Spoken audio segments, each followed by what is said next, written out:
Do you trust me? In theory. Then close your eyes. That is Robert Pattinson playing heartthrob vampire Edward Cullen in the 2008 movie Twilight. That film and the 4 sequels that followed in quick succession strapped Pattinson to a rocket ship of fame that came with an army of Twilight fans, a constant pack of paparazzi pursuing him, and a public prying into the details of his personal life. In 2010, Time magazine named Pattinson one of the world's 100 most influential people, and Forbes first placed him on its list of the world's highest paid celebrities. When the Twilight run came to an end 7 years ago, the actor sought something completely different, on screen and off. He began a run of small independent films, like his latest, The Lighthouse, where he and Willem Dafoe play isolated lighthouse keepers slowly driven mad in performances already stirring awards conversation. Robert and I got together here in New York for a Sunday sit-down. Severance without pay? Severance without pay! Are you trying to ruin me? I was thinking to myself, how would I describe this film to someone? And I couldn't come up with a great answer. What would you describe? Oh, God, I thought you were going to tell it for me. And I was like, thank God. I thought you've... this is all you, man. This is the question I cannot answer. This is all you. It's about 2 guys. Essentially, it's about 2 guys in a lighthouse. And they don't know what's going on either. Robert Pattinson's new film, The Lighthouse, is better seen than described. You ain't no copper. You ain't the president. You ain't my father. And I'm sick of you acting like you is. Shot entirely in black and white and in a frame that ignores today's widescreen movie technology, the film has a distinctly vintage look.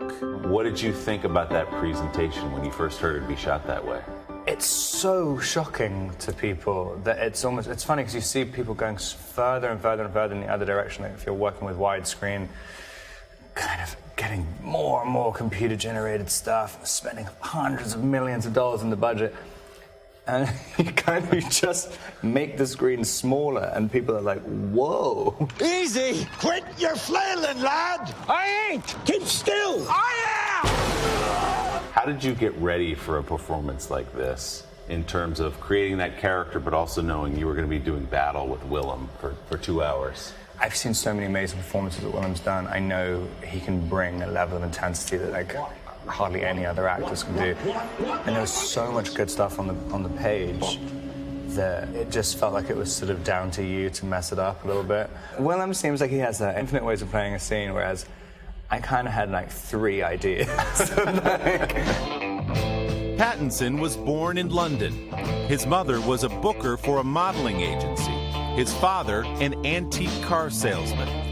Pattinson was 13 when his parents encouraged him to join a drama club to overcome his shyness. I was working backstage because I liked a girl who went there.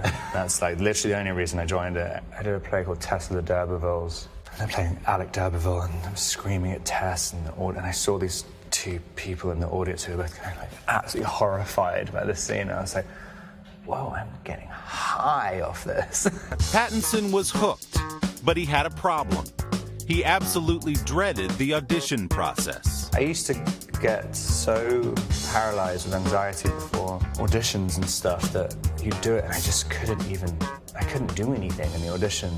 And I think I'd been trying to figure out a way for so many years to get rid of the anxiety by trying to calm yourself down, and it never worked, and nothing ever worked. You've done pretty well with your auditions, I've noticed. I just sort of, you just need one. You just need one to work. The one came in 2005 when Pattinson was cast as Cedric Diggory, a small role in the highest-grossing film of that year, Harry Potter and the Goblet of Fire. Who are you? What do you want? 2008 brought the starring role that changed Pattinson's life as vampire Edward Cullen in the blockbuster romantic fantasy Twilight.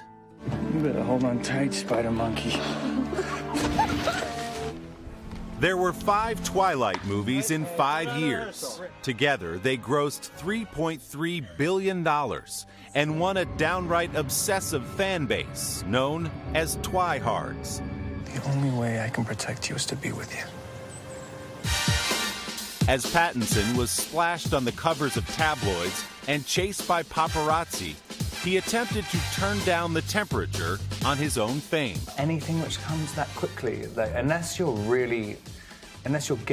feeding people novelty like the whole time, that seems to be the only way to maintain that kind of flame of celebrity. And I wasn't doing that at all. So it's kind of, I didn't even try to maintain it. With the end in 2012 of the Twilight franchise, Pattinson turned to independent art films that earned him critical acclaim, if smaller audiences.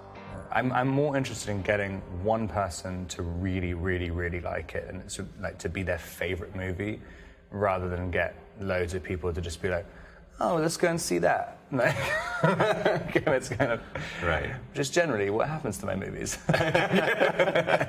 One guy, and that's good enough for you. Yeah. But Pattinson's break from the blockbuster is about to end in a big way.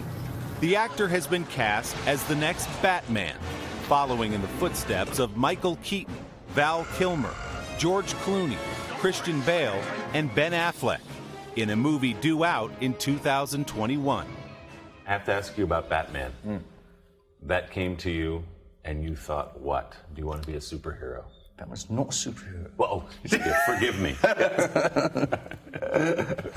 How do we classify It's weird, that? I always balk at it. I'm like, it doesn't count. You need to have like magical powers. I mean, to he's be got a superhero. cape, so that's a pretty good start. Yeah. The cape is there.